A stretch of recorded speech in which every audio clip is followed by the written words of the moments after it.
آپ لوگ سب صحابہ کی تعریف کرتے ہیں مگر جتنی شان حضرت علی کی ہے وہ بیان نہیں کرتے. حضرت علی کا مقام کیا ہے؟ حضرت علی کی بڑی شان ہے. حضرت علی کی بڑی شان ہے. لیکن صحابہ کرام میں سب سے زیادہ شان ابو بکر صدیق کی ہے. سب سے زیادہ شان ابو بکر صدیق کی ہے. پھر حضرت فاروق کی ہے, عمر ابن خطاب کی ہے, حضرت عثمان کی ہے. حضرت علی خود کہا کرتے تھے, نہج البلاغہ کے اندر یہ حوالہ موجود ہے کہ حضرت علی منبر پہ چڑھ کے کہا کرتے تھے کہ اس امت کے بہترین افراد نبی کے بعد ابو بکر و عمر تھے. ہم سب صحابہ سے محبت کرتے ہیں. ہم ابو بکر سے محبت کرتے ہیں, عمر, عثمان و علی سے محبت کرتے ہیں, صحابہ اور اہل بیت سے محبت کرتے ہیں, سب سے محبت کرتے ہیں اور ان کو وہ مقام دیتے ہیں جو محمد الرسول اللہ نے دیا. اب کوئی یہ چاہے کہ ہم حضرت علی کی شان ابو بکر سے زیادہ بیان کریں, اگر کوئی یہ چاہے کہ ہم حضرت علی کی شان ابو بکر سے زیادہ بیان کریں تو رسول اللہ صلی اللہ علیہ وسلم نے بیان نہیں کی, ہم کیسے بیان کر سکتے ہیں؟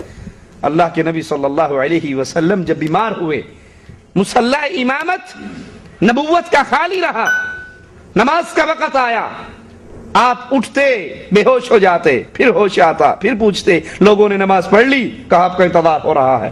3 دفعہ بے ہوش ہونے کے بعد کہا مرو ابا بکر, ابو بکر سے کہو لوگوں کو نماز پڑھائے.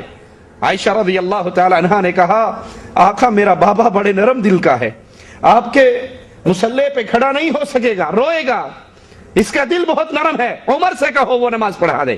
آپ پھر کہتے ہیں ابو بکر سے کہو نماز پڑھائے. حضرت عائشہ پھر سوال کرتی ہیں, آپ پھر کہتے ہیں ابو بکر سے کہو لوگوں کو نماز پڑھائے, اور آخری بار کہتے ہیں اللہ, اس کا رسول اور اہل ایمان راضی نہیں ہوتے کہ ابو بکر کے ہوتے ہوئے مصلی پہ کوئی اور چڑھ جائے. تو اس وقت اللہ کے نبی نے حضرت علی کو کیوں نہیں کہا تو نماز پڑھا؟ حسن حسین کو کیوں نہیں کہا تو نماز پڑھا؟ اللہ کے نبی صلی اللہ علیہ وسلم نے جو شان جس صحابی کی جتنی بیان کی اس کو ماننا اتنا ہی ضروری ہے. اب یہ اعتراض کہ آپ علی کا وہ مقام بیان نہیں کرتے جو ان کا مقام ہے, یہ جن کی طرف سے اعتراض ہے نا, جن کی طرف سے یہ اعتراض ہے, اس کا جواب میں دوسرے انداز میں آپ کو دیتا ہوں. اگر کوئی عیسائی اعتراض کرے کہ مسلمان عیسیٰ علیہ السلام کی وہ شان نہیں بیان کرتے جو ان کی شان ہے, تو ہم کیا کہیں گے کہ عیسائی جھوٹ بولتا ہے.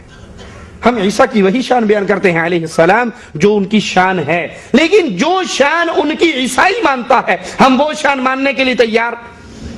ہم عیسیٰ کو عبداللہ کہتے ہیں اور عیسائی نصارہ وہ عیسیٰ علیہ السلام کو ابن اللہ کہتے ہیں. ہم عیسیٰ کو ابن اللہ کہنے کے لیے تیار. اللہ کا کوئی بیٹا نہیں ہے, وہ پاک ہے ان کمزوریوں سے.